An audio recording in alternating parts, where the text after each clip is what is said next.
Are you ready to take your message, your business, and your life to the next level? Want to learn from someone with more than a decade of experience, training tens of thousands of people from all around the world? Hi, Cliff. This is Pauline from Auckland, New Zealand. John from Calgary, Alberta. Amy Porterfield. Michael Hyatt. Dan here from Dunedin, New Zealand. Ray Edwards. Mark Mason. Mike Stelzner. Pat from Smart Passive Income. It's Darren from Melbourne, Australia. Now is the time to live the life of your dreams and do the work you feel most called to do in the world. Welcome to the Cliff Ravenscraft Show. Here's your host, Cliff Ravenscraft. Well, hello and welcome back, my friend, and Happy New Year. It is Friday, January 5th, 2024 at 7:47 in the morning as I'm recording this episode. And I'm doing something today I have not done in a very long time. I am sitting in front of this microphone to communicate to you without any outline. Everything that you are about ready to hear me say is coming to me stream of thought. Now, I do have one bit of inspiration that led me to instantly stop what I was doing, which, by the way, what I was doing before I hit record on here was listening to ABBA Gold on LP, my latest obsession. A friend of mine, Christopher Voss, sent me a couple of months ago a very inexpensive record player that you can get on Amazon. And then he also got me a brand new, freshly pressed ABBA Gold 2-disc LP vinyl record set of ABBA. It's like all the best of ABBA's songs are on here. Like the entire 4 sides, every single song is a song I absolutely love. And he knew that ABBA was a band that I very much grew up with. There's a long story behind it. But anyway, he sent me that. And I'm like, I played it on this record and on this record player. And I was so thrilled and nothing, I'm incredibly appreciative. But I played it on this little record player and I'm like, okay, that does not sound good. The music is great. The sound quality was terrible. But then I'm like, okay, this is nice. This is cool. But I'm just going to set this aside. I'm so incredibly appreciative. Now, I haven't had vinyl records since I was a kid. But then, all of a sudden, a couple of months later, I get another album. It's ABBA Arrival. And this one is an original pressing. And I'm like, oh, wow, this is cool. So now I have 2 albums. And I must admit that I did go to Half Price Books and I was looking through their album collection and I bought a bunch of not a bunch, I bought 2 or 3 old dusty albums that quite frankly were spoken word comedians, George Burns, W.C. Fields. These are things that, were before my time, but at least I remember listening to some of this stuff when I was a kid because my grandparents had some stuff, my dad had stuff. So anyway, I bought a couple of albums. They were very low quality, playing on this low quality thing. And I'm like, I don't think I'm going to get into this vinyl thing.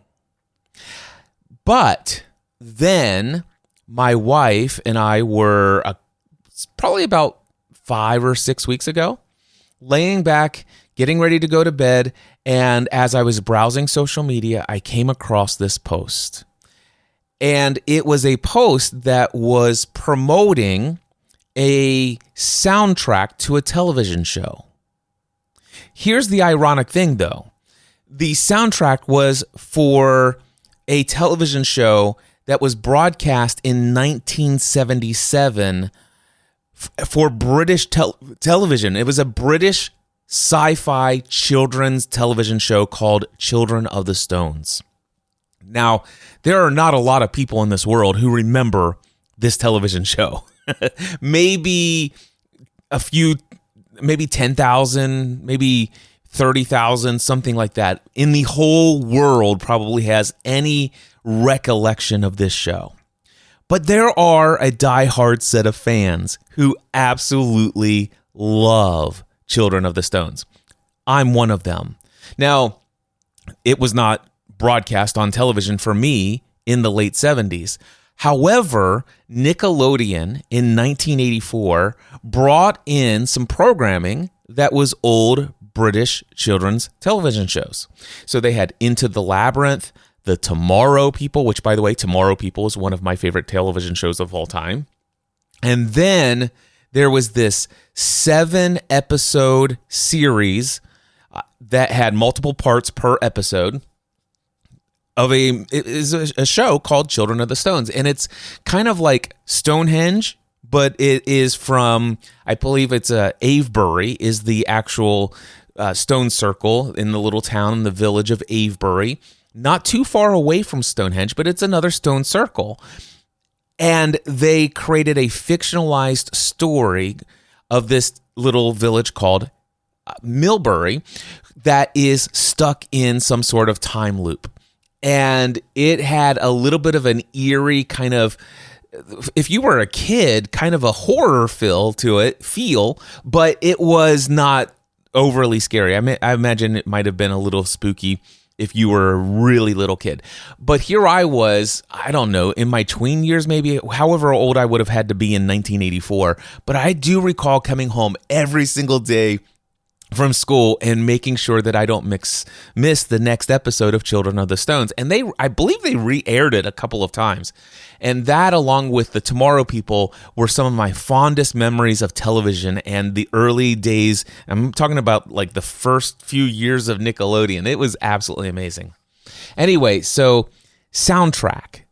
And it's the most obscure, craziest soundtrack. If you were to look it up on YouTube, you could do Children of the Stones soundtrack, and you will find it on YouTube. And you're like, what is Cliff listening to? But then I would encourage you, if you want to, go to YouTube and do a search for Children of the Stones full. And you will actually see somebody who comprised all of the parts of all 7 episodes into a single 2.5 hour version that you can view on YouTube of the entire Children of the Stones. And I've been watching that at least once a year, every year for the last 10 years since I found it on YouTube. And quite frankly, before I found it on YouTube, I had been watching it for many years prior to that because I found it on BitTorrent a long time ago. And I didn't feel guilty about that. There was no other place that I could buy it. So, but yeah, anyway, Children of the Stones. And I was sitting there and I said, Stephanie, look at this. And do you know what it was? It wasn't just the soundtrack. It was a relatively brand new vinyl pressing of the soundtrack. And I'm like, this is so cool. And I showed it to Stephanie, and Stephanie knows how obsessed I am with this television show.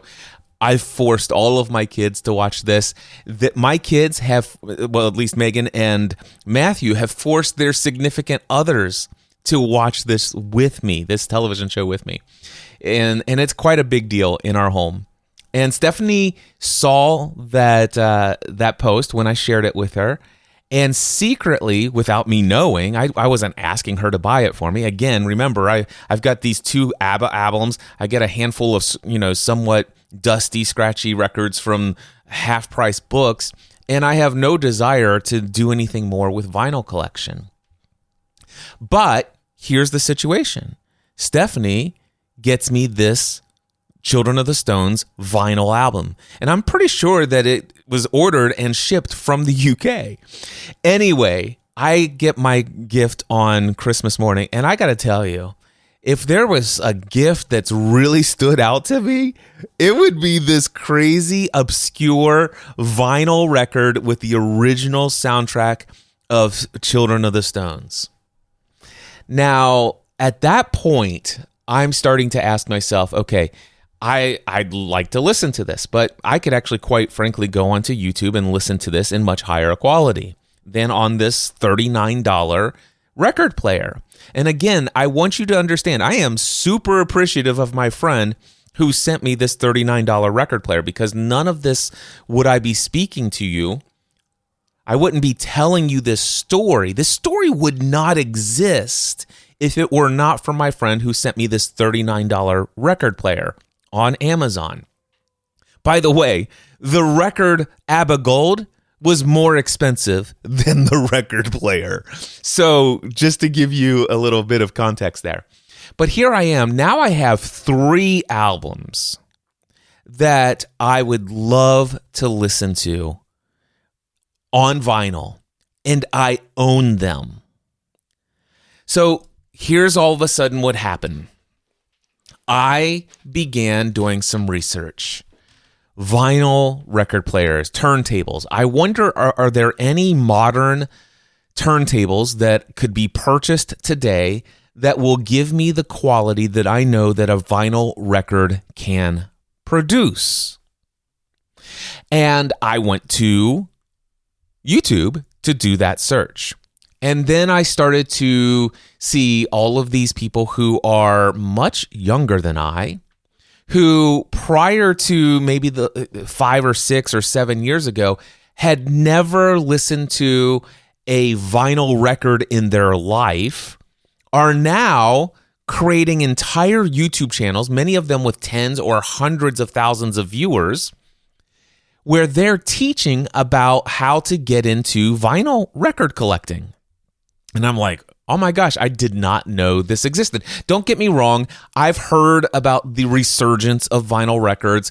I've witnessed the fact that these vinyl records have been showing up again over the last 5 to 10 years.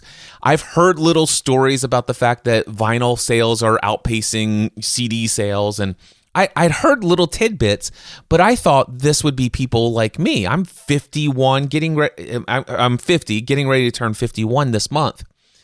And I thought it'd be people like me who grew up with vinyl records, or people like my parents who are looking to relive their nostalgic childhood or early adult days of vinyl records. But no, practically everyone that is out there on YouTube are people that are 20 or 30 years younger than I am. And they're out there collecting and paying lots of money for all of these exclusive repressings of classic albums. And not to mention the fact that I've discovered that my wife's a massive fan of Taylor Swift.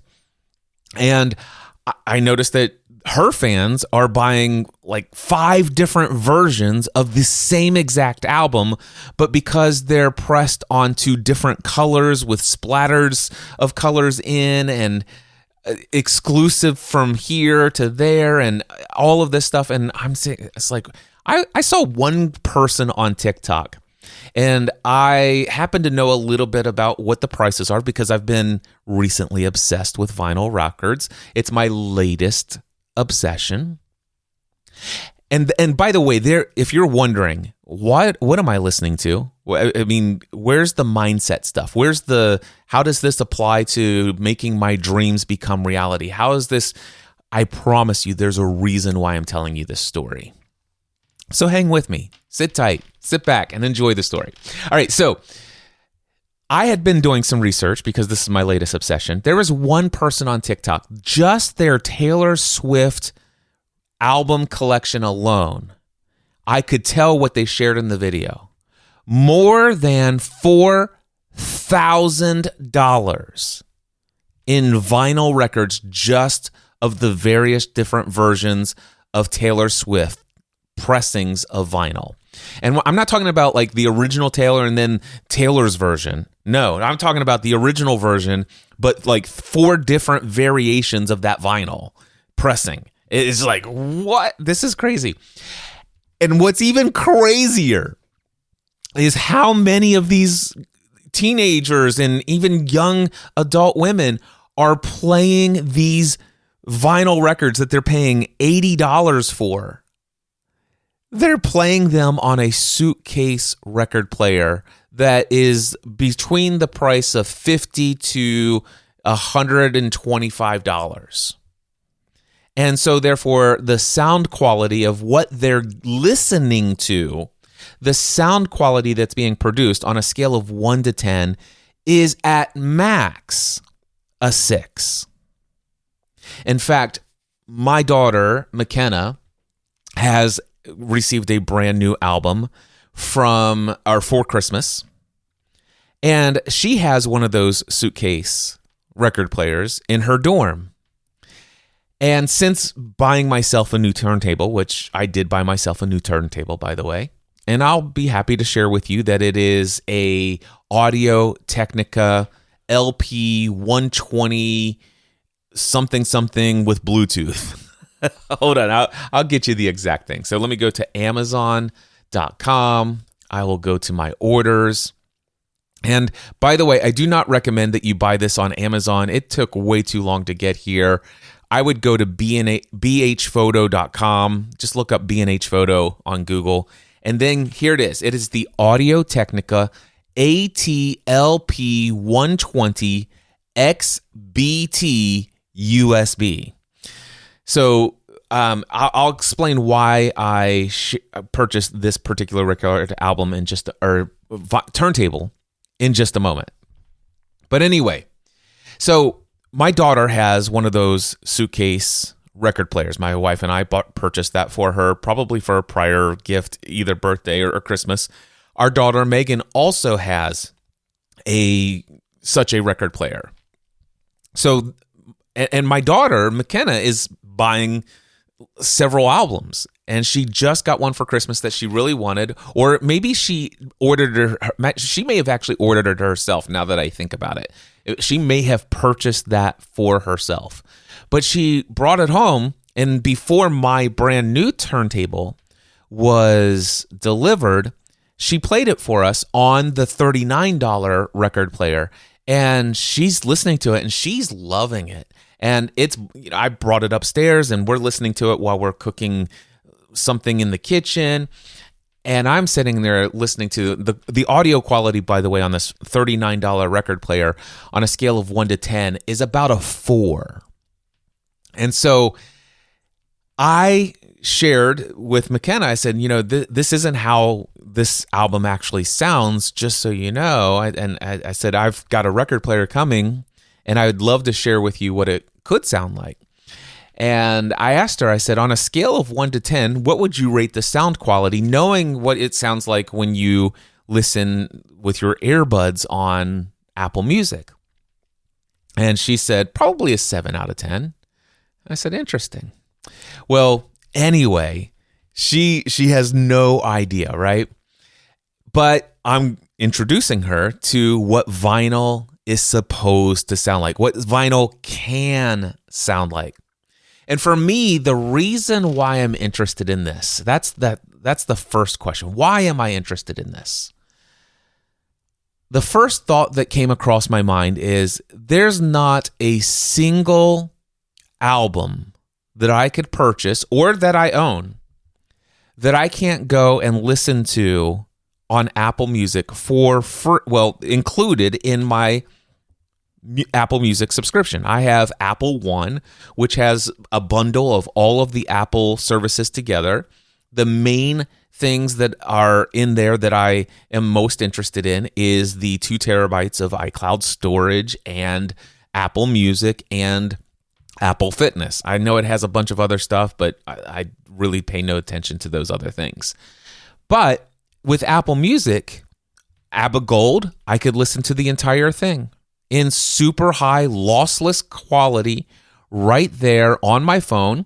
I can play it over my Sonos speakers. I have thousands of dollars worth of high-end Sonos speakers, the original versions. I never upgraded to the Series 2, but I have the original Sonos, even the subwoofer. So, I mean, super high quality sound. And even this Children of the Stones, I could listen to over my high quality Sonos system. So why is it, this is the first thought that came to my mind, why on earth would I invest in a hobby of vinyl record collecting, vinyl albums, listening to vinyl, when I already have arguably, a higher fidelity quality of sound and unlimited ability to play those songs anywhere I want to go? And not to mention the fact It's all there. There's no limit to how much I could listen to. I could think of any artist of any time genre, and almost all of it's available right there in Apple Music. And if it's not in Apple Music, it's somewhere else digitally. And I can go and buy whatever I want in digital form, and it sounds great. And it doesn't even have the little pop and stuff like that. But vinyl albums don't have to have lots of hissing and popping and low quality sound. And the reason I know this is because when my mom married my dad, I was about, 5 or 6 years old, something like that. But when he had a high fidelity audio set like no other. I'm talking about thousands of dollars worth of gear. In fact, I eventually became the owner of his Quest speakers, and these things were so high powered that it would literally make your entire room shake with the sound. It was amazing. I think they had like 10-inch woofers in them, and then a bunch of other mid-range and high tweets and tweeter sounds and stuff of that, or tweeter speakers. And he had this amazing, I can't remember what brand was the amplifier and the receiver and the turntable, but it was all super high fidelity. And my dad had an extensive vinyl collection when I was growing up. And I used to listen to my mom and dad listening to records all the time. And I remember the distinct, warm sound of a vinyl album. And as I grew older, I was allowed to use this device. In fact, when I was about 11, 12, 13 years old, I became pretty much the primary user of that system. And so imagine me, my early, my tween/early teen years, I'm literally listening to high fidelity vinyl albums. That's how I'm getting albums. Now, eventually I moved on to cassette tapes and then even onto CDs for convenience and portability. But I will tell you, before I was driving, I would have much preferred being at home listening to music on vinyl. And I just remember the sound and the feel. And I remember sitting down and getting a new album and listening to it all the way through. I even remember the days of buying cassettes and CDs. And if I'm going to invest, I don't know, what did we pay? $12 to $15, $20, $25 for a cassette tape or a CD or an album, a vinyl. I remember when you invest that much money, it's like, okay, at the time, I'm not made of money. I don't have lots of free spending cash. So when I did go to a record store and I bought a vinyl or a CD or a tape, then what I would tell you is that I made a point to listen to that music all the way through. I'd like to see all those songs, and listen to all those songs. And there's something about the fact that I now have unlimited smorgasbord access to any song that I want. I found my attention is just not there to listen to music long term. Ever since I've had access to unlimited music all the time, there's probably been only 5 or 6 albums, if you will, that I've listened to from beginning to end. Now, those that I did several times, but most of the time I like think of a song, I'll hear it on a television show or in a movie or something like that, and I'm like, oh, I'm going to go listen to that song, and I'll listen to that song, and then the next song will come on, and I'm like, oh, I don't know that song. And as soon as I don't know that song and I haven't really invested in that album, I move on. I've talked to a couple of people, and it seems that I'm not the only one who's had this experience.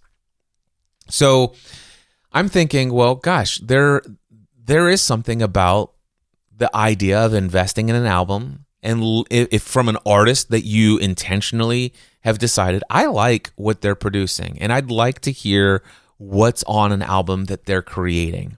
And there's something about sitting back and letting a record play from the beginning all the way to the end in the order in which it was produced with the right spacing in between. Like, for example, Pink Floyd, The Wall, or Dark Side of the Moon.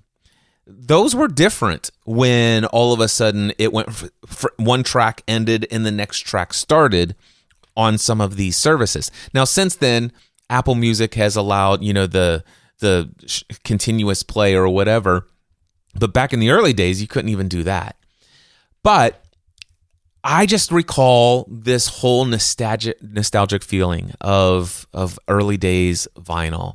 I'll never forget some of my albums that were my albums were Bruce Springsteen's Born in the USA, and I had the Led Zeppelin 4 album, which had Stairway to Heaven, and I had, oh gosh, I can't remember, but I had a lot of vinyl. Now, by that time, when I was starting to buy my own albums, I was buying lots of cassette tapes. And as soon as CDs came out, I began buying all CDs.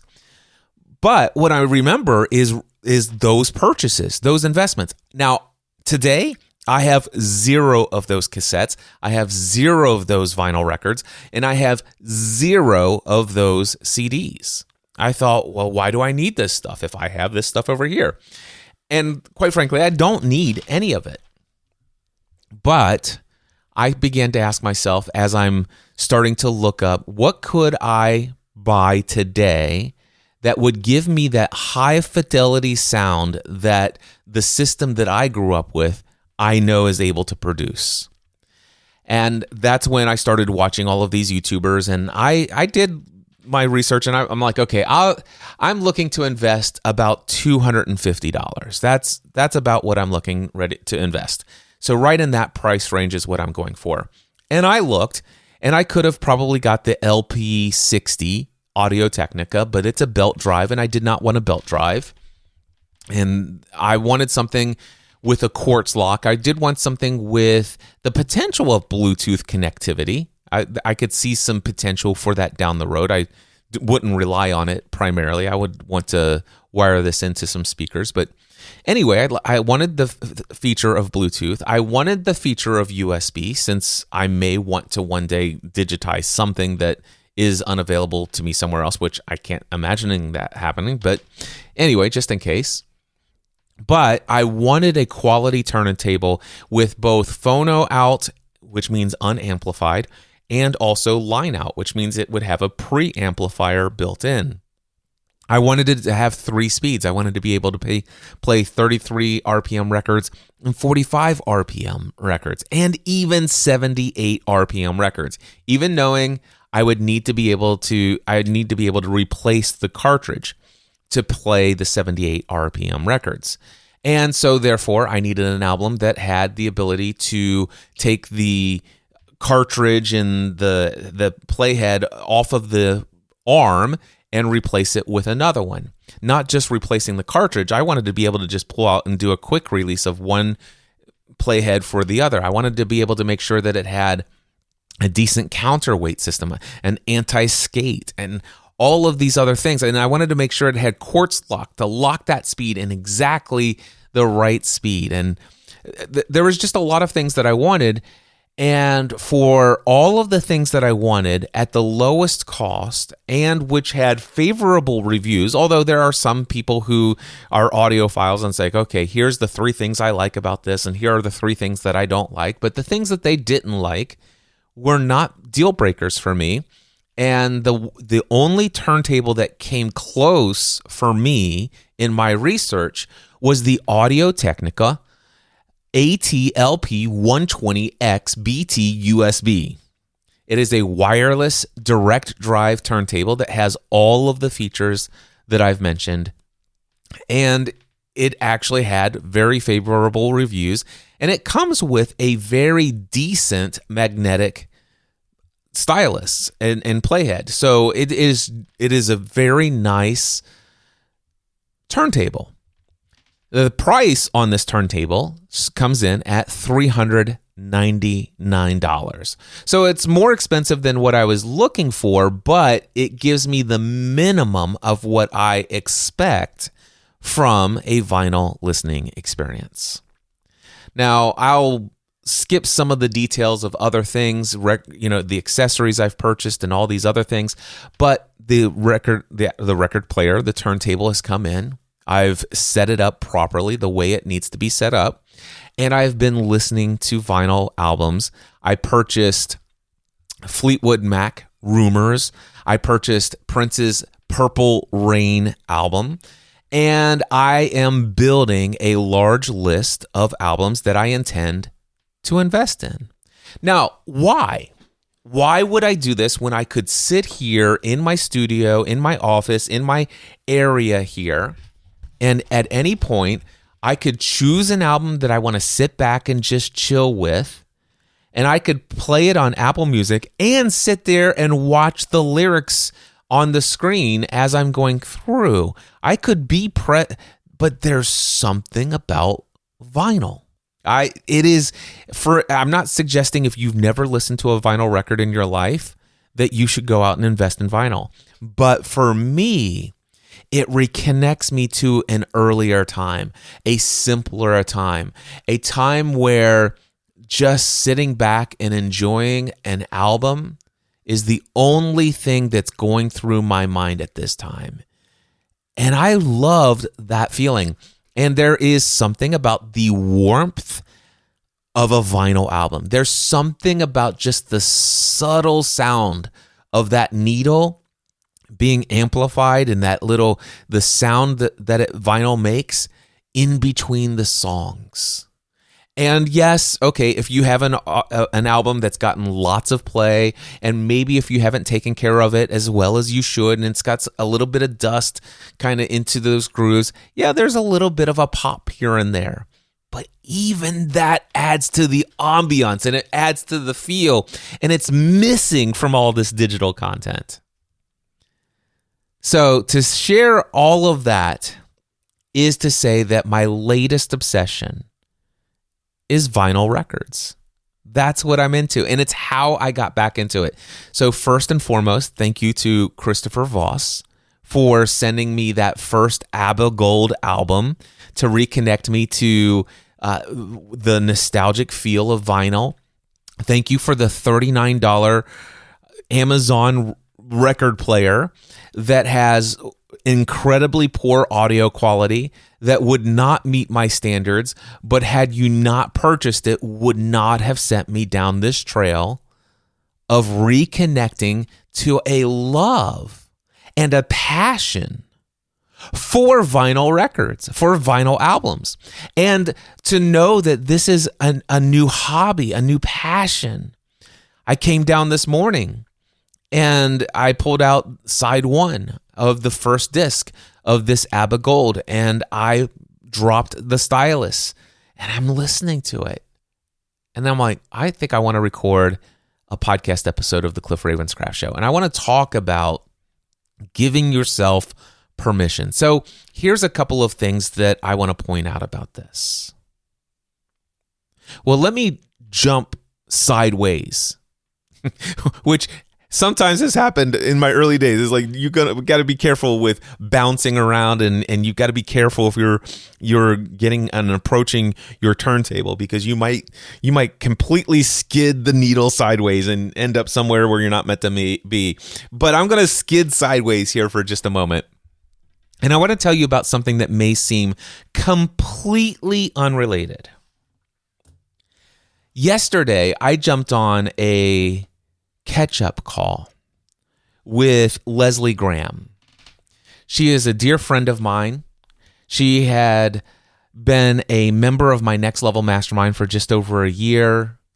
She and I were reminiscing about some of the experiences that we've had. She was telling me about what she's excited about doing in 2024. I asked her if there's any way that I could be of support or encouragement to her, and she said, yeah, here's how you could help me. And I had an immediate response to that, and I was delighted to be of service to her. And this was a response of her reaching out and saying, hey, Cliff, I loved your most recent email newsletter. I had a question for you. Hey, if you're ever up for it, let's jump on a quick catch-up call. And I said, I'm available at 12 today, or at 3:30, or whatever time. I said 3:30 today, which would be preferable. And she said, let's do 12 o'clock. So we got on this call, had a delightful conversation. I love what she's going after in 2024. And at the end, I asked for referral. I said, hey, you know exactly the type of coach that I am. You know about my Next Level Mastermind. You know exactly how I help people. I bet you that you probably have in mind at least 2 or 3 people that you know that could genuinely benefit right here, right now, in this moment with the type of coaching that I do. And she goes, oh my gosh, Cliff, I have somebody that you need to connect with. And I said, great, and tell me more. And she began to tell me about this person. And she says, in fact, in the past, I've told her all about you. I said, you should go look him up. Here, go check out this and look him up. I was encouraging her to follow up with you. I said, oh, well, can I share with you what I think would be a better way of making a referral that could actually benefit that person, getting them the help that they need, and make it more likely that we would connect. And she goes, sure. What do you have in mind? I said, well, here's what I would recommend. Given the fact that you know at a very deep level how I show up in the world, what my one-on-one coaching is like, you know what the Next Level Mastermind environment is like, you know the type of people that get the best results from working with me. You know exactly who my exact ideal client and customer is. And she goes, yeah. I said, awesome. So I would imagine that this person that you just told me about, they fit perfectly within my ideal client range. And the struggles that she's facing right now are a perfect fit for exactly the type of coaching that I do. I would assume that that's already the case, right? She goes, absolutely, hands down. I said, wonderful. Anytime that's the case, here's what I want you to know.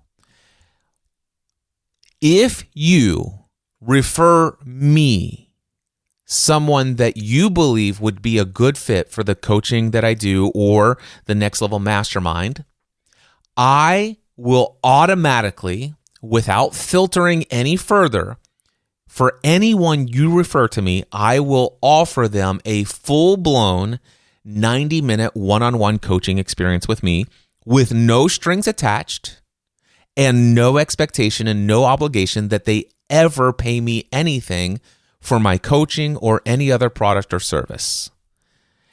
Now, Leslie knows very well that I use the Prosperous Coach method, and I oftentimes will invite people back to a second complimentary session if I think that they're a good fit and all of this. But she also knows I mean it when I say no strings attached. There's no expectation, no obligation. And she knows I don't always invite somebody back to a second experience. I don't always propose to people that I actually invite to a second complimentary experience.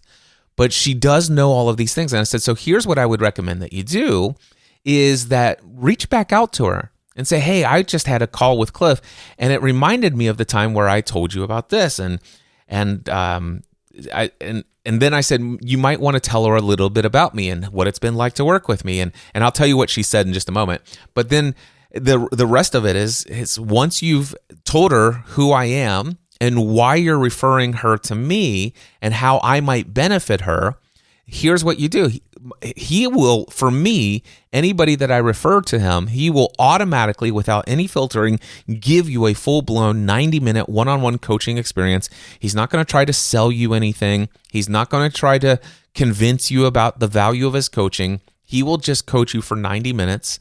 It'll be a gift to you with no strings attached, and there will be no expectation or any obligation you'll ever become his paid client. Would you be interested in having me connect you with him? And if that person says yes when you're referring and you do all of this, all you do is send me an email and carbon copy them and make an email introduction. And then I'll thank you by replying to all, and then I'll reply to that person separately and I'll take it from there. And she goes, oh, that sounds amazing. Except for the fact that she cut me off and she goes, oh, Cliff, she already knows who you are. and then she says this. She goes, matter of fact, she goes, I don't remember the exact words, but I was trying to encourage her, you should have a paid mastermind group. In fact, I'm part of Cliff Ravenscraft's mastermind group. And actually, this was after she was no longer in the group. She had been in the group for over a year. and she wanted to invest that income or that money for her husband to participate in some stuff. So that's why she had left the Next Level Mastermind. But anyway, she was trying to convince her of that. And then she sent her to a podcast that I produced and says, you should reach out to Cliff. And when she was doing that, here's the response. She's something like to the effect of, oh yeah, but he's Cliff freaking Ravenscraft. And then I laughed out loud. Leslie laughed out loud. And I said, do you know how many times I hear that? And we laughed further. And I said, what people don't understand is that there was a time when I wasn't Cliff freaking Ravenscraft. I was just Cliff. I was just ordinary me. There was a time when nobody knew who I was. And so I have gotten this from many people. I hear this over and over, but you're Cliff Ravenscraft. And I hear people say all the time when I'm coaching them about what it is they want to create in the world. Oh, but he's Pat Flynn. Oh, but that's Michael Hyatt. Oh, but that's Amy Porterfield. And I don't have what they have. I don't have what you have, Cliff. You've been doing fill in the blank for whatever. You've got this for you. You've got that. And I'm like, I do. Or they do. But there was a time when none of us, of the people that you just mentioned, none of us had any of this. We all started somewhere. So why am I recording this podcast episode? And what does this have to do with an obsession currently of vinyl albums, vinyl music, sitting back and listening to my record player? It has to do with the fact that I just am comfortable with being me. I am comfortable with sharing my story. I'm comfortable talking about what I like. I'm comfortable with sharing what I'm interested in at the level for which I'm interested in it. I am not held back by, oh my gosh, who would want to hear me talk about how I recently rediscovered a love for vinyl music? That question did not come across my mind. I did not give in to the question. Now, I did have the question, why would I invest, let's just put it this way, in 2024, I'm going to, because everything that I've purchased so far, I've already purchased Purple Rain and Rumors, and I've purchased this turntable. I've purchased a different mat to go on the turntable. I've purchased a couple of other accessories. I'm going to purchase protective sleeves and anti-static slip covers. And I know for a fact that this year, given my current plans as they are, I will probably end 2024 with approximately maybe somewhere around $2,000 or $3,000 invested in vinyl in this hobby. And not for a second did I ask myself, or no, not for a second did I give into the question of, why would I do this? Why should I do this? I have access to this in digital form. This is such a less convenient thing. I'm going to be tied to a specific room. By the way, that price that I just gave you is one of the reasons. I'm going to buy either another Audio-Technica ATLP 120 XBT USB turntable for our loft upstairs and build a listening room up there. And I'm going to attempt to use some shelf speakers that I have or my Bose surround sound. I'm going to take it up there and see if it will work and sound good with this. If not, I may invest into some higher quality, higher fidelity, higher wattage sound producing speaker systems for another turntable upstairs so that I could listen to vinyl here in my studio, in my office if I want. Or if Stephanie and I, or if the kids want to come over and bring one of their albums, we can listen to, and we can have an album listening party. But I never once asked myself, why would I do this? This doesn't seem responsible. There seems to be some other thing that I could do. Why would I pay that much money when I have this over here? I could actually get, super high quality, no hissing, popping sound. I could listen to anything I want, and we could have listening party. But the reality is it's different. It's different, and I want this, and I have seemingly no interest in the other option, but I have an interest here. I have a passion here. There's something nostalgic here. I would love to also help my children understand that the record players that they have, that my wife and I purchased for them, might be worthy of an upgrade. And who knows, it could be gifts in the future. I don't know. Or maybe they'll invest in it themselves someday. But it seems that vinyl has made a huge resurgence. I don't think this is going to go away anytime soon. And I would love to introduce. I'd love to be the one who really introduces my children not just to vinyl, but to the actual, real, authentic, deep, high fidelity vinyl experience. And it's like, I never let myself ask myself. It's like, oh, I could do so many other things with that money, or I don't have enough margin financial. It's like, one of the things that has made me is I've never asked, can I afford this? But instead, I ask myself, well, what would this cost? What would the investment be if I go in?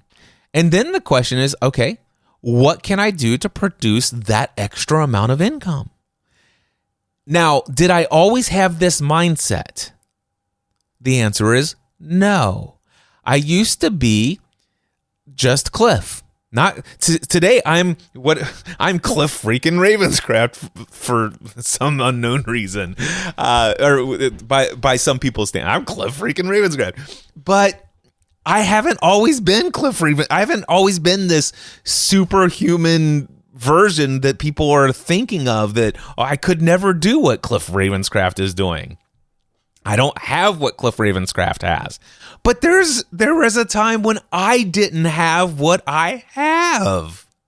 And I'm not talking about the money. I'm not talking about the audience. I'm not talking about over 4,700 podcast episodes and 50 different podcast shows. And I'm getting ready to launch my 51st podcast next week with my friend and client, Daphne Scott, called Life, the Ultimate Choose Your Own Adventure Game. Look for that in your favorite podcast directory by the end of this month. Anyway, there was a time I didn't have any of this stuff. There was a time when I could have never dreamed of having the things that I have today, or creating the ability for me to have these things. There was a time when I never allowed myself to do things that seemed very irresponsible, that it seemed quite selfish to invest in my passions at such a deep level, to spend so much time. I mean, one of the things that I desire to do with vinyl is I'd love to have a habit of starting my morning and including in my morning routine, listening maybe to an entire disc, just one side of a disc, or maybe a whole album in the morning before I start my day. Kind of like a mindfulness, be in the moment, be fully present, just here, enjoy this kind of a practice in the morning. It's kind of, I could see this being a part of that. And occasionally I would love to have up in the loft, I would love to have opportunities to have that kind of same experience with my wife or any of my children individually, or the entire family together around an album that we're from an artist that we're all interested in. I have a vision of what I want to experience. And that is not something I always had the ability to do. Oh, that's not me. I don't do those things. That's how I used to believe. That's how I used to feel. That's for wealthy people. That's not for me. I don't have that much free time. All you have to do is go back to the old archives of a show I used to produce. It's called Pursuing a Balanced Life. Go to gspn.tv. Again, that's GSPN. That stands for Generally Speaking Production Network. Generally Speaking Production Network. .tv, not .com. So gspn.tv. And then scroll all the way down to the bottom of that page, and you will see a list of shows that says currently inactive or archived productions. And then scroll almost all the way to the bottom, but somewhere in the middle there of that section, you will see a show called Pursuing a Balanced Life.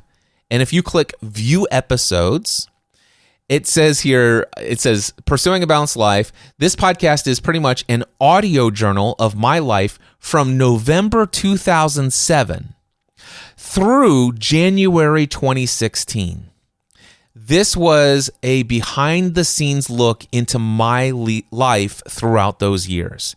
If you have ever doubted the power of personal growth and personal development, all you have to do is know that I am today and what I do today, and then simply listen to any episode from this archived show to see how much one person can change over a decade.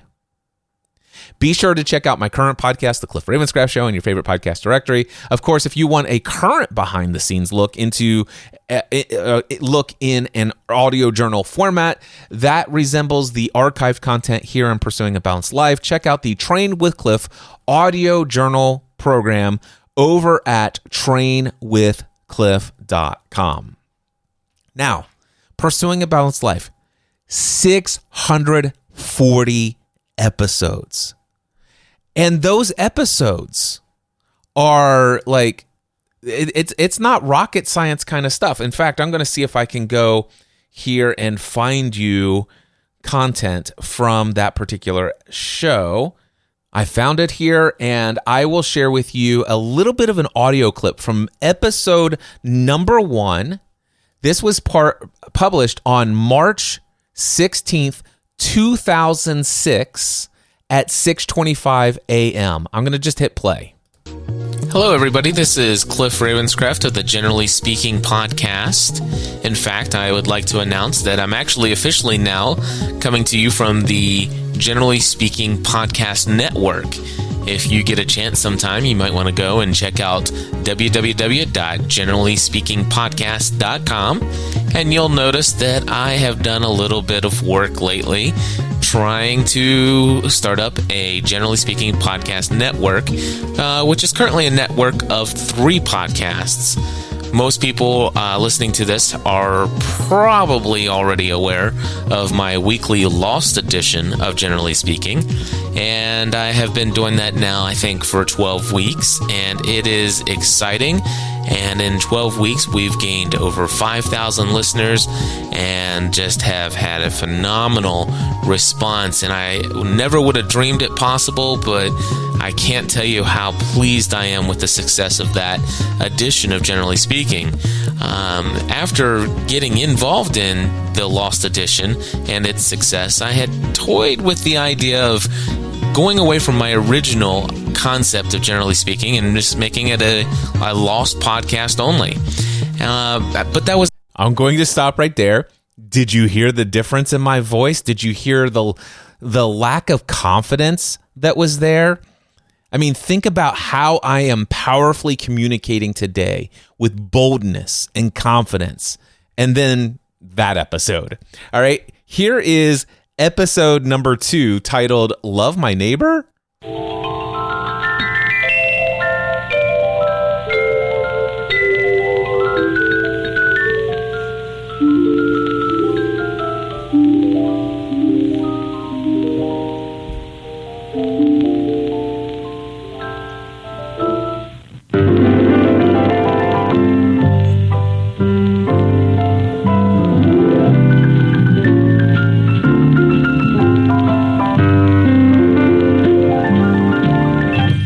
It's a beautiful day in the neighborhood, a beautiful day for a neighbor.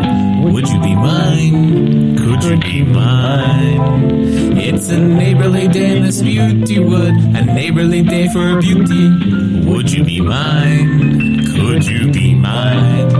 I have always wanted to have a neighbor just like you. I've always wanted to live in a neighborhood with you. So let's just make the most of this beautiful day. Since we're together, we might as well say, would you be mine? Could you be mine? Won't you be my neighbor? Won't you please? Won't you please? Please won't you be my neighbor? Hi there, podcasting neighbor. I'm glad we're together again for this second episode of My Crazy Life, a podcast production of Generally Speaking. And my name is Cliff Ravenscraft. Glad to have you with us this evening. In fact, you can always check out our website at generallyspeakingpodcast.com. And if you ever want to call in with your comments to ask me to quit singing or to ask a question for me to answer on the show, you can always reach us at our listener line at 413. All right, I'm going to stop right there. But Cliff Ravenscraft sang in a podcast episode. And to this day, I still have done nothing to learn how to carry any particular note or tune on key. So my singing is just as grand today as it was on March 20th of 2026. And then what I want to do is I want to see if I can find... Oh, by the way, you may want to know the fact that this podcast was originally called My Crazy Life, and it was for the first 485 episodes. Or was it 300? It might have been 385 episodes. Then I changed the name of the show to Pursuing a Balanced Life, thinking that maybe more people would be interested in this content, and I was right. Now, here's what I want you to know. In 2006, this is in March of 2006, I'm just 4 months into this as a hobby, podcasting as a hobby. I'm working in insurance at my mom and dad's insurance agency. I am incredibly financially successful there. I'm an associate pastor at the time, working towards, at the time, I believed that, I'm working towards, one day maybe owning, or actually not owning, but one day being a pastor of a church full-time and being the head pastor, preaching pastor, all that stuff. This is what I'm thinking that is going to be my future. And then I discovered the hobby of podcasting. And I didn't allow myself to say, oh my gosh, will people like me and all these other things. Now, don't get me wrong. I had those thoughts, but I didn't let them keep me from publishing something I wanted to publish. And my obsession in December of 2015, in December of 2005, and my obsession all throughout 2006, 7, 8, 9, 10, 11, 12, all the way up to today, my obsession at the time was podcasting. In fact, this My Crazy Life / Pursuing a Balanced Life podcast, I began producing one show per day every day. And I never cared if anyone ever listened to any of those episodes. Now, I knew people would, and some of the reasons why I knew some people would was because people would send me questions related to from another podcast. They knew about me from another podcast. I mentioned something in passing. They sent me an email asking me a question about it, but I had like 30 or 40 or 50 other people who asked me the same question. I read that question in a podcast episode and then just shared my thoughts on it. And I said, hey, I recorded a podcast episode answering that question. And I sent them a link. And I did that for all 40 or 50 people who asked the same question. And yes, all those people listened to that particular episode. And that's how this podcast got started. It was following my passion. You see, for me, I didn't set out to leave my day job as an insurance agent. I was quite happy as an insurance agent at the time. Now, I became completely disheartened by my career as an insurance agent, and I saw it as life-sucking, soul-sucking after about 12 to 18 months of podcasting, because I began to recognize that my true mission, purpose, and calling is more aligned with what I could accomplish through content creation and putting my message out to a much larger world than just limited to the geographic location of serving people in my hometown in northern Kentucky and greater Cincinnati area. But how did I get there? I was just a guy in his basement with I didn't even know about microphones. I didn't know about audio quality. I didn't know about how to speak yourself powerfully into the room. I didn't know about confidence. I didn't know about emotional intelligence. All you have to do, listen to the first 100 episodes of Pursuing a Balanced Life, which were officially called My Crazy Life. I just told you where you could find it. And I promise you, you will not find Cliff freaking Ravenscraft. He did not exist back then. He was being built one day at a time. And how did I get to where I am?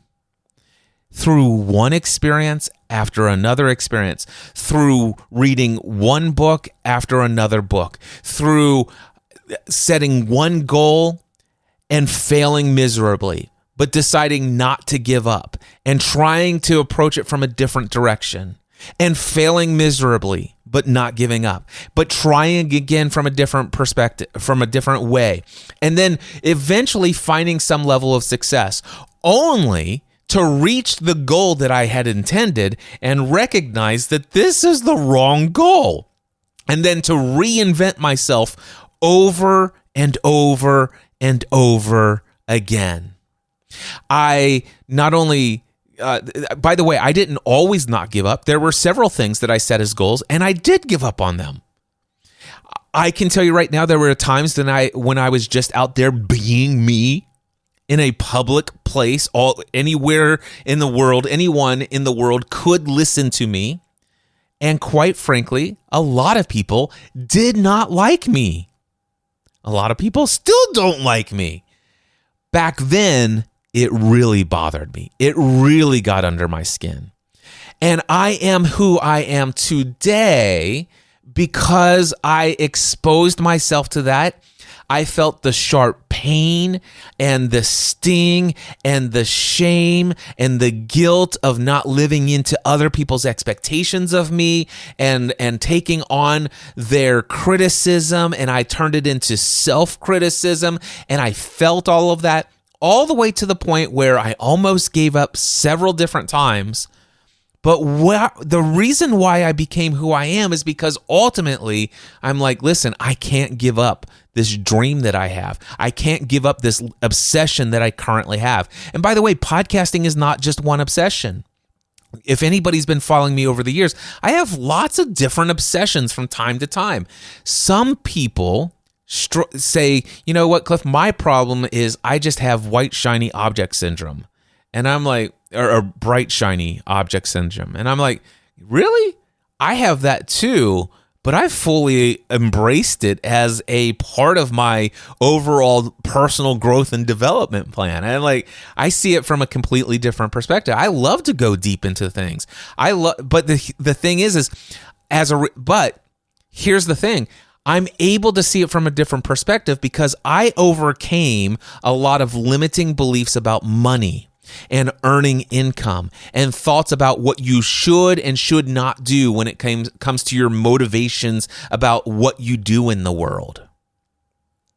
You see, there are some people who's like, Cliff, you shouldn't be charging people so that you could live your hobby. And I had to overcome that. And as a result of doing what I love for a living for a long time, I struggled financially. I worked around the clock and I almost died in the hospital as a result of it. So I used to live into other people's expectations, but I got to where I am today through failure after failure after failure. granted, many successes after success after success, but also finding that those successes many times did not actually ultimately give me what I truly felt desired and was aligned with what I thought it would be. And then I shift my focus and move in a different direction, sometimes starting from scratch. And that's what I did with Podcast Answer Man. That's how this show, the Cliff Ravenscraft show, the first, I don't know, was it 500 or so episodes of this podcast? It was Podcast Answer Man. It's now the Cliff Ravenscraft show. And when I made the change from the Cliff Ravenscraft show from Podcast Answer Man to the Cliff Ravenscraft show, over the course of the next 12 months, I lost more than 80% of my subscribers. And it was very intentional that I made the shift. It wasn't intentional that I lost the subscribers, but it was intentional that I made the shift, even if it meant losing subscribers.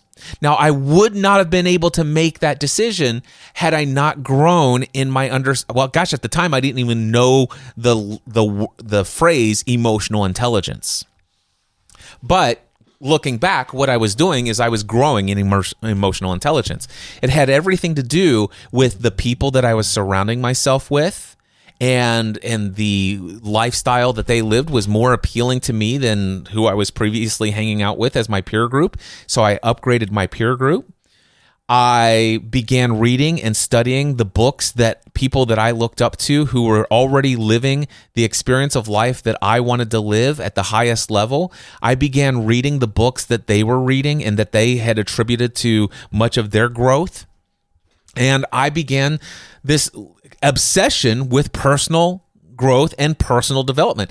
But I also had to overcome limiting beliefs about self-help and things like Think and Grow Rich and Napoleon Hill and his talk of universal consciousness and energy and vibration and law of attraction and all of this other stuff. I had been so preconditioned from my upbringing, from what was a evangelical fundamentalist Christian background. I was programmed, stay away from all of that. And I did stay away from it for a very long time. But when I began to start moving in that direction, I'm like, okay, I'm starting to break free from some old ways of thinking and feeling. And that allowed me to start taking different actions. And it was a slow process over time. But eventually I got to this place where, wow, there's a lot of freedom when I discover, number one, what a belief is, that it's not something that's absolute truth.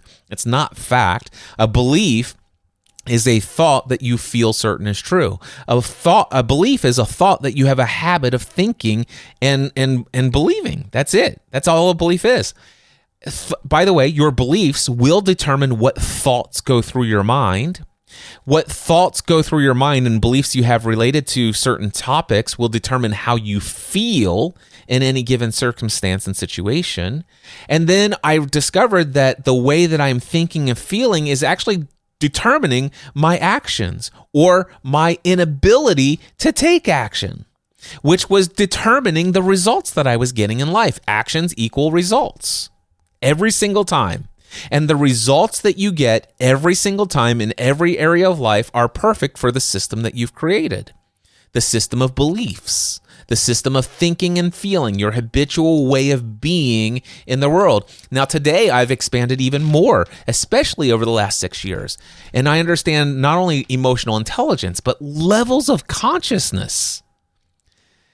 But here's the thing. I didn't wake up one morning and I was Cliff freaking Ravenscraft. I still get a giggle out of that. But it was an evolution over time. And what I recognize is how many people today see people like myself or Pat Flynn or Amy Porterfield or Michael Hyatt or all these other people out there. And they're like, well, sure, they can do it because they're that. Yeah, they are that. And if you're interested, I bet you many of those people, including myself, would be more than delighted to share with you how they got there. You may not be interested in doing what it takes to get there. And that's really the fear that a lot of people have. It's like, well, how can I get there in the next 6 months? Because that's what I need. I need to get to the place where, Cliff, I'm generating $20,000 a month in my side business within 6 months. Can you help me? And I'm like, I'm not going to promise you anything. I'd be delighted to work with you over the next 6 months. And this is what it would be like for you and I to work together. And here's what I promise. I promise to call out your BS every single time you share a limiting belief. And by your way, your BS stands for your belief system. And yes, it stands for the other thing as well. I will call you on your BS. I will call you out on your language. I will call you out on your limited perception of the world. I will call you out on your fears and get to the heart of them and find and dig the beliefs. These are the things that we will do. Where you will be 6 months from now, you will be a different person than you are today. You will be a different human being.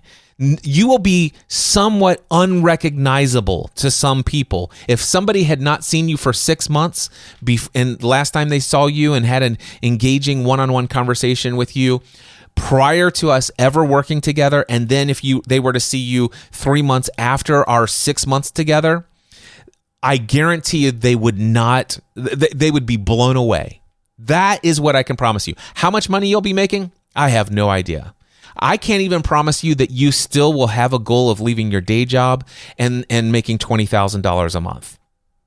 That might change as well. But if you're interested, this is what it would be like. So anyway, I have these conversations, but the number of people, and they're like, I ask them, I said, well, let me ask you this. What kind of audience is already out there asking you questions about that? How many people are emailing you or reaching out to you on a weekly basis? Well, nobody. Oh, okay. Well, social media. How many people are following you? How many connections do you have on LinkedIn? Oh, I don't have a LinkedIn profile. I don't have any social media at all. I have no social media presence. Oh, okay. No worries. Well, it's like, what have you done towards this whatsoever? Have you read this book? Oh, is it in audio form? Because I find reading is a total. I'm like, oh my gosh, that's it. Okay, is it possible for you to move forward? Yes, because I can tell you right now, prior to 2009, I read almost no books, and I've read hundreds of books since 2009. So you can even change what you think and how you feel and what you believe about reading, and that's actually going to change your actions related to reading. You may even get into some obsession about note-taking and different various tools that you can use to track all of your notes. I say all of this to say that you've got to follow your passion. You've got to find out, who am I? What lights me up? What is it that I could get passionate about? What could I go and deep dive into? Where could I invest a couple hundred hours of my free time? And if you don't have a couple of hundred hours of your free time in 2024, then I would ask this question: what could I do to increase the amount of margin in my life, so that if I wanted to, I could begin including listening to 30 minutes of an album each morning as a mindfulness part of my routine, and then sit in the evening and listen to an album with my wife and or my kids, or your spouse, whatever. So I would encourage you to ask, what could I do to increase the margin in my life? Because I didn't always have margin in my life. Financially, time, effort, or even energy. They were all seemingly limited back in the day. Only until I realized that it was only my beliefs at the time that caused me to believe in those limitations. They felt very real. But once I began to break the agreements of what I believed to be true with so many things that I had just randomly picked up through my lifetime, I began to see the world in a whole different way. And that over time allowed me the freedom to explore the things that light me up, to explore the passions. It was an absolute passion for podcasting, not, oh my gosh, how can I make money through podcasting? That wasn't what I was doing. I was just creating content. It wasn't until 4 or 5 or 6 months into podcasting as a hobby, and I was producing about 7 episodes a week, sometimes as many as 15 podcast episodes a week, before I ever thought about doing this as more than a hobby. It was an obsession. It was a passion. It was something that I could dig hundreds and, in fact, thousands of hours of my life into for no other reason than this is what lights me up. What is it that lights you up? What is it that you can invest hundreds, maybe even thousands of your hours of your life, your time, your effort, and energy into without this hardcore, there's this, I have to make money from this. But you could just do it because you love it. You could just go out and speak because you love it. You could talk because you love impacting and influencing people's lives. I'm going to wrap this episode by sharing an email that recently just came in. And I need to find it here. There was a gentleman that signed up for my Train with Cliff audio journal podcast. If you've not heard of the Train with Cliff audio journal podcast, you definitely should look it up. trainwithcliff.com. It's a game changer.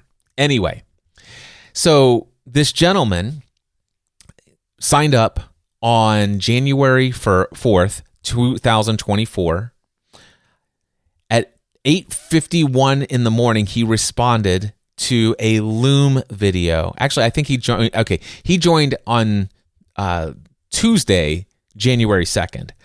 On Wednesday, January 3rd, that morning, I sent him a Loom video via email. And in that video, I said, hey, I just saw that you signed up for the Train with Cliff audio journal program. I just wanted to personally thank you. By the way, I've just done a search and I've not seen in my email inbox anywhere that you and I have exchanged any communication in the past. I'm wondering, how did you discover me?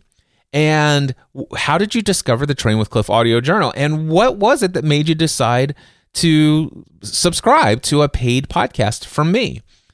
If you want, feel free to include a little bit of story about who you are. And I'd love to hear from you. I'd love to learn a little bit more about you. And I sent that as a Loom video.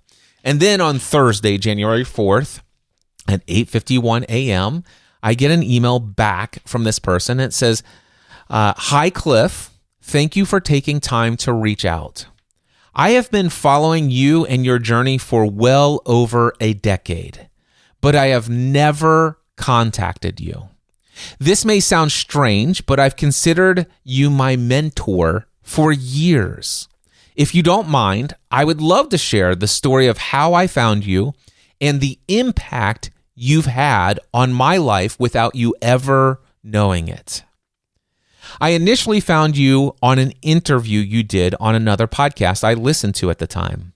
Your story about leaving your job in insurance and following your passion in podcasting connected with me on a deep level. So much so that I subscribed to what became my favorite podcast for years, Pursuing a Balanced Life. I loved hearing about your life journey and business updates as they came in, and I dreamed of having a similar life. At the time, I had graduated college a few years back and was working in finance. I was doing personal loans for people while at the same time following your recommendation of listening to Dave Ramsey and becoming hyper-focused, becoming debt-free. I felt like a hypocrite putting people in debt when all I wanted to do is help them do the opposite. At the same time, I was following my passion of making YouTube videos.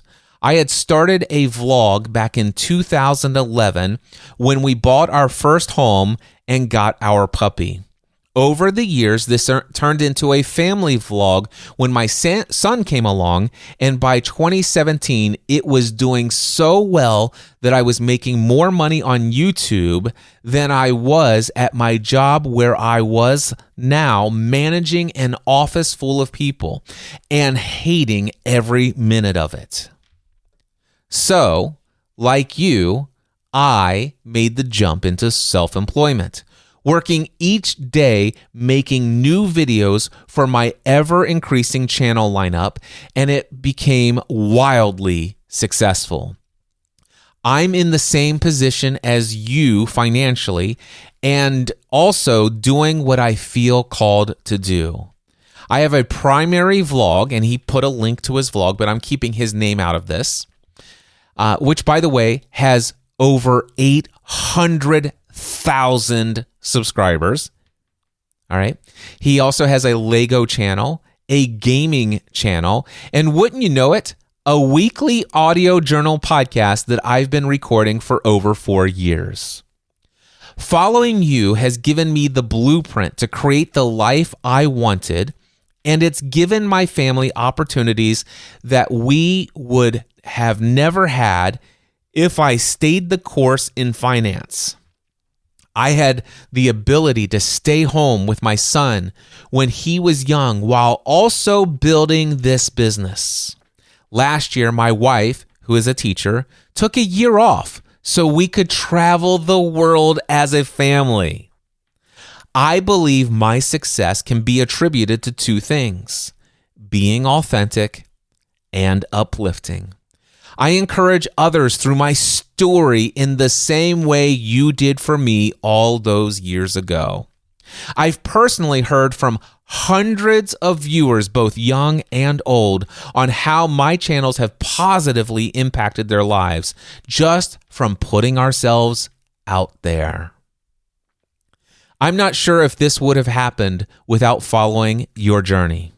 For that, I am very thankful. Now, here's where some criticism comes in. As for signing up to the Train with Cliff audio journal, I was a longtime audio journal Patreon supporter before you moved it to Kajabi. When you switched over, it was a time when you had mostly, actually it doesn't have ad in there. When you switched over, it was a time when you mostly lost me as a listener to your public podcasts. As I mentioned, I followed you for your story. But since Free the Dream, your content had become mainly focused on coaching promotion. And it felt like when you did show up in my podcast feed, it was to sell your audience. And it really turned me off. In my mind, you lost what made you special, and without being able to preview what type or personal promotion or personal or frequency of content that you were going to do on Train with Cliff in Kajabi, I decided not to sign up when you made the switch. Time passed, and I found myself skipping all of your TCRS content.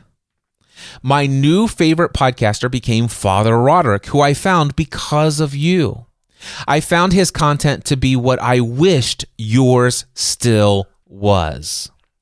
Ultimately, I had all but given up on you. But then Family from the Heart started coming back into my feed. You were back to making the content I always loved listening to! You were showing up to share and not just to sell. I've listened to every episode since the most recent relaunch of Family from the Heart, and it got me thinking about Train with Cliff audio journal again. I decided to pull the trigger on joining and was happy to see all of the content I previously enjoyed is still being produced. I'm looking forward to getting caught up. Best, and then he signs his name. Now, I shared this email and this feedback with one of my coaching clients yesterday, and he goes, wow, Cliff, I bet you that's a wake-up call. Is this going to change how you show up in the Cliff Ravenscraft show now?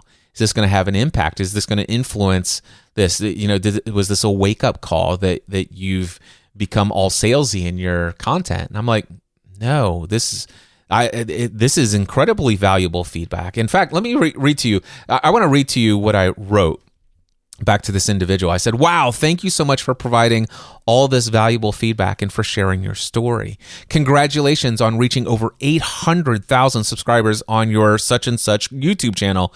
It's so cool to see that you have such a large interest in a daily vlog, even going into 2024.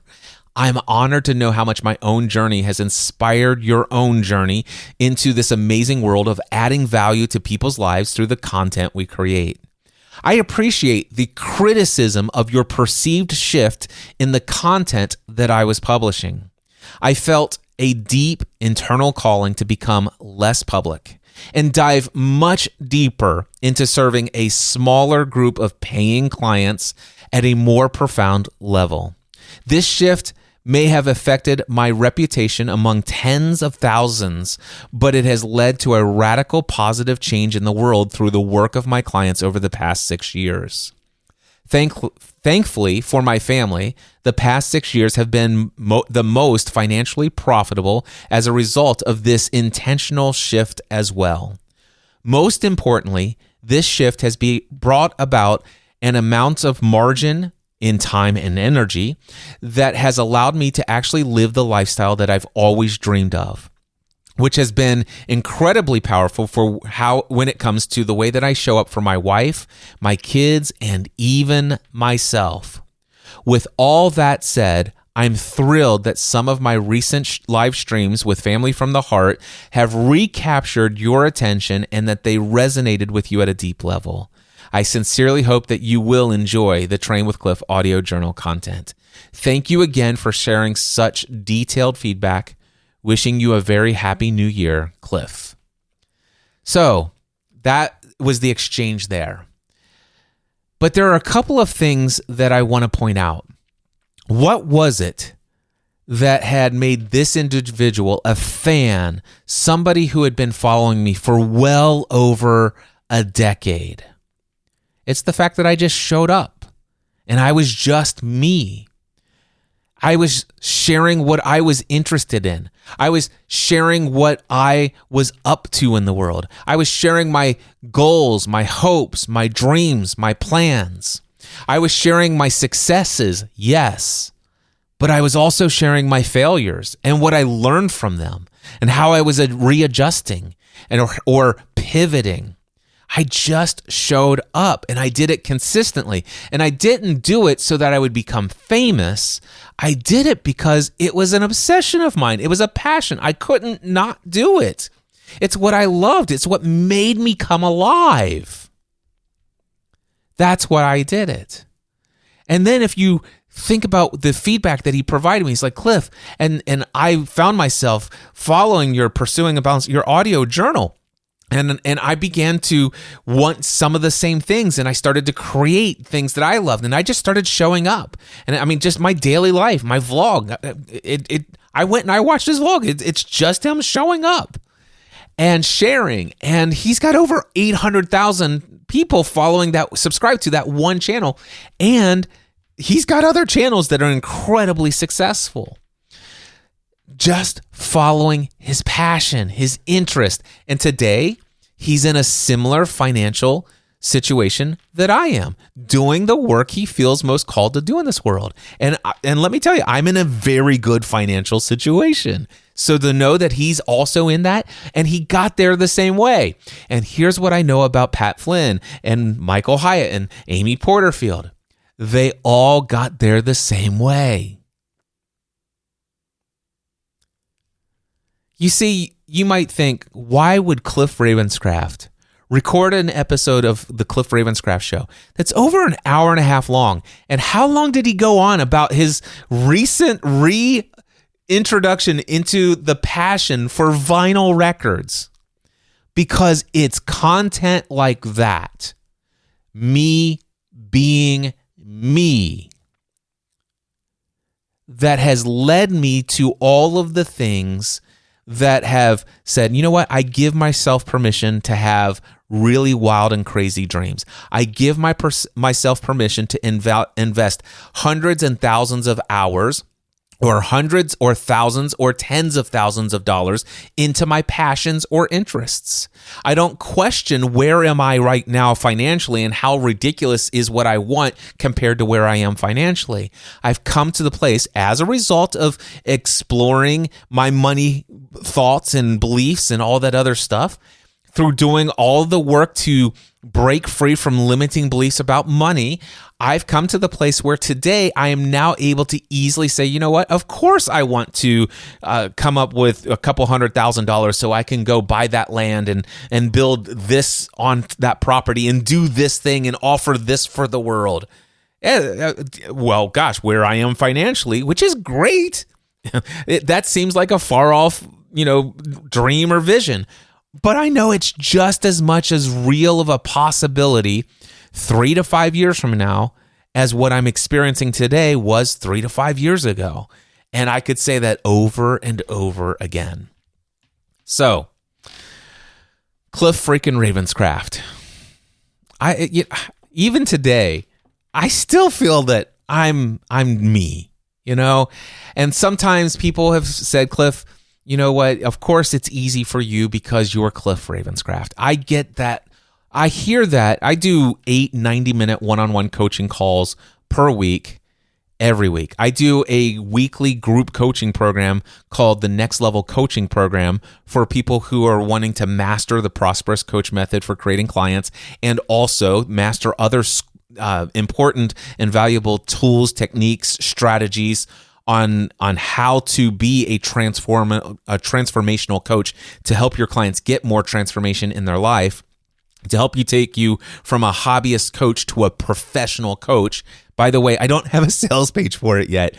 The Next Level Coaching Program, if you're interested in that, email me, cliff@cliffravenscraft.com. And yes, I'm still going to create content. And yes, I'm still going to show up and tell you about the possibilities of hiring me as a coach and what coaching can do for you and all of this other stuff. And that intentional shift was very intentional. I moved the content like this episode into the Train with Cliff audio journal podcast for a reason. And you know what? It did cause me to lose thousands of subscribers. All right. So what I will tell you is this. The people who are my exact ideal clients, listen, they hear about me as a guest on somebody else's podcast, typically, or somebody tells them about me, and they say, go check out the Cliff Ravenscraft show. And then what they do is they look at it's like, why is this episode like an hour and 40 minutes or whatever? And I don't know, I'm going to listen to that. And then they click play. And you know what they do? They listen to the whole thing.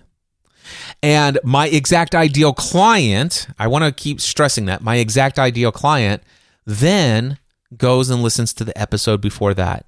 And usually within 1 to 2 weeks, they finally heard enough calls to action. They email me with the subject line coaching or mastermind group or whatever.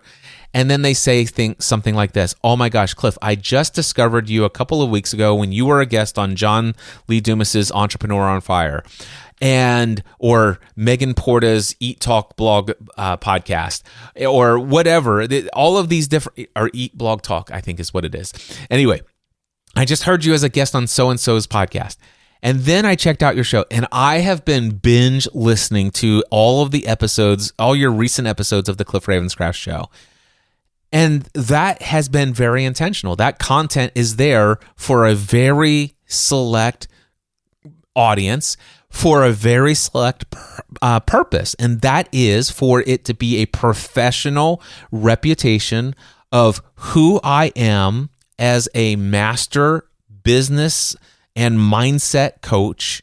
This is how I show up in the world. This is what I have to offer. This is what you could experience if you were working with me. This is how I show up in this world. This is what I have available to me as resources. And every single episode has to be inspired. Every single episode has to be a 10 out of 10 quality. If it's less than a 10 out of 10 quality, I will not publish it. I made that decision many years ago. And sure, I have a history of showing up on average somewhere between 1 to 2 episodes per month ever since I made that decision. Occasionally, I have a little case of inspiration and I'll put 6 weeks in a row of content out there. I have no idea what 2020 I like that. I have no idea what 2024 will have in store. It's going to be a year of another blank canvas to create whatever I'm passionate about. But I do know this. I'm going to start my days, most days, listening to some very awesome vinyl music. My friends, I encourage you to ask yourself, do I have margin in my life to invest in the things that I'm passionate about? Do I have a mindset and a belief system that gives me the freedom and flexibility to dream about my passions?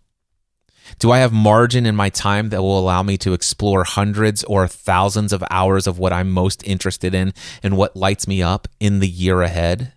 And if not, am I willing to invest in whatever it would take to give me a mindset that would allow me to create that and to find out what lights me up and to go all in on it and find my place in the world where I can show up and be authentically me?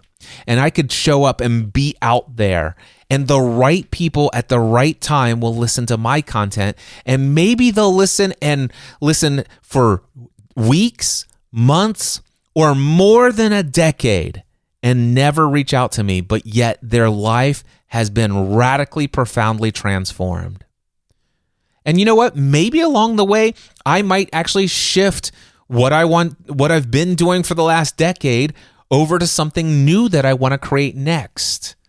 And maybe 80% of those people that loved what I was doing for the last decade are going to go away. Would I have the mindset that's okay with saying, you know what? This was an intentional shift. I know what I want to create. And for the 20% that stayed, I hope that you're enjoying this. This is how I'm showing up. And by the way, if you want more, check out trainwithcliff.com, because that's where you're going to find what you've been enjoying for the last 10 years. It's still there. It's just going behind a paywall because I only want this podcast to be this thing from this point forward. It's a very, very intentional thing. But do I have the mindset that allows me to do that even if 80% of my audience over 12 months unsubscribes? Is my self-worth tied to the number of subscribers I have? Is my self-worth tied to the criticism of what people are saying about me publicly and my intentions behind the content that I create?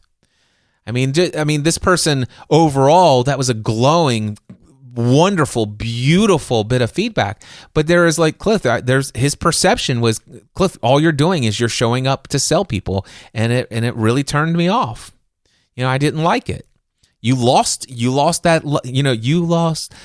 love. And okay, I'm not going to sing again. I gave that up a long time ago. But do I have the mindset that it's okay to know what I want, to say yes to what I want to say yes to say no what I want to say no to, and to not take it personally when people don't like this version of what I want to do? Here's what I know is that what I've been creating over the last several years in the Cliff Ravenscraft show has got me exactly the results that I desired from it. And here I am today with another episode, 1 hour, 38 minutes, 52 seconds. I don't know. There might have been some, that timestamp might have been off because when I went to go find the old episodes of the archives of thing, so that timestamp's going to be off. But anyway, are you familiar with who you are? What lights you up? Do you have the margin? And if you'd like to work with a coach to help you discover how you can experience more of the fullness of who you are, I am available for one-on-one coaching. And if you are full-time self-employed as a business owner, I have a mastermind group that would literally rock your world called the Next Level Mastermind. If this episode resonated with you at a deep level, even if you've been listening for 5 or 6 or 10 or 12 or 18 years and you've never emailed me, let today be the day you email me. Cliff@cliffravenscraft.com. cliff@cliffravenscraft.com. Email me today. And I wish you a happy, profitable, abundant, satisfying, joy-filled, and peaceful new year. Mindset Answer Man.